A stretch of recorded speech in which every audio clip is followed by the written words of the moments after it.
मुकेश अंबानी ने India AI impact summit में घोषणा की कि रिलायंस और जियो अगले 7 वर्षों में 10 लाख करोड़ रुपए निवेश कर भारत के एआई ट्रांसफॉर्मेशन को आगे बढ़ाएंगे।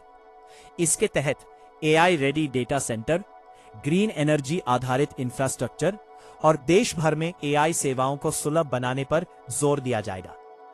एआई इम्पैक्ट समिट में भारत के अरबपति उद्योगपति मुकेश अंबानी ने भी बड़े ऐलान किए।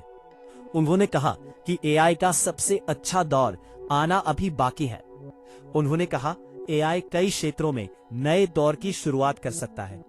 उन्होंने कहा दुनिया इस बात पर बहस कर रही है कि क्या एआई के कारण ताकत कुछ लोगों के हाथों में सिमट जाएगी या एआई सभी के लिए मौके और सबके लिए आसान अवसर का माध्यम बनेगा। अगले 7 वर्षों में 10 लाख करोड़ का निवेश। उन्होंने मौजूदा दौर में कृत्रिम बुद्धिमत्ता के असर को रेखांकित करते हुए कहा, आज एआई को लेकर दुनिया दोराहे पर खड़ी है। एक रास्ता कम महंगे एआई और कंट्रोल डाटा की तरफ ले जाता है, दूसरा सस्ता आसानी से मिलने वाली एआई की सुविधा सुनिश्चित करता है। मुकेश अंबानी ने अपने घराने की प्रतिबद्धता साझा करते हुए कहा, जिस तरह कंपनी ने मोबाइल डाटा का कॉस्ट कम किया है, उनका ग्रुप एआई की कॉस्ट भी कम करेगा। उन्होंने कहा कि जियो और Reliance India limited (RIL) Bharat में एआई के लिए अगले 7 वर्षों में 10 लाख करोड़ रुपए का निवेश करेंगी। अंबानी ने कहा कि यह निवेश किसी तात्कालिक लाभ या वैल्यूएशन के लिए नहीं, बल्कि दीर्घकालिक राष्ट्र निर्माण, आर्थिक मजबूती और रणनीतिक आत्मनिर्भरता को ध्यान में रखकर किया जा रहा है।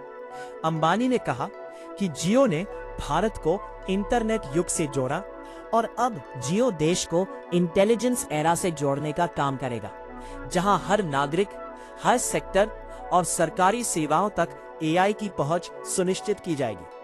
भारत के लिए एक 3 स्तरीय रणनीति पेश की गई। इसके तहत गीगावाट स्तर के एआई रेडी डेटा सेंटर का निर्माण, हरित ऊर्जा आधारित कंप्यूटिंग क्षमता और जियो नेटवर्क से जुड़ी देशव्यापी एज कंप्यूट लेयर विकसित की जाएगी, ताकि कम लेटेंसी, किफायती और तेज एआई सेवाएं लोगों के करीब उपलब्ध हो सके। अंबानी ने बताया कि जामनगर में multi gigawatt AI ready data centre का निर्माण शुरू हो चुका है और 2026 की दूसरी छमाही तक 120 मेगावाट क्षमता ऑनलाइन आ जाएगी। भारत नामक बहुभाषी एआई पहल की घोषणा अंबानी ने की, जो सभी भारतीय भाषाओं में काम करेगी, ताकि किसान, कारीगर, छात्र और छोटे उद्यमी अपनी मातृभाषा में तकनीक से जुड़ सके। उन्होंने भरोसा दिलाया कि एआई नौकरियां खत्म नहीं करेगा, बल्कि नए कौशल आधारित रोजगार के अवसर पैदा करेगा और भारत को 21वीं सदी की प्रमुख एआई शक्तियों में से एक बनाने में मदद करेगा।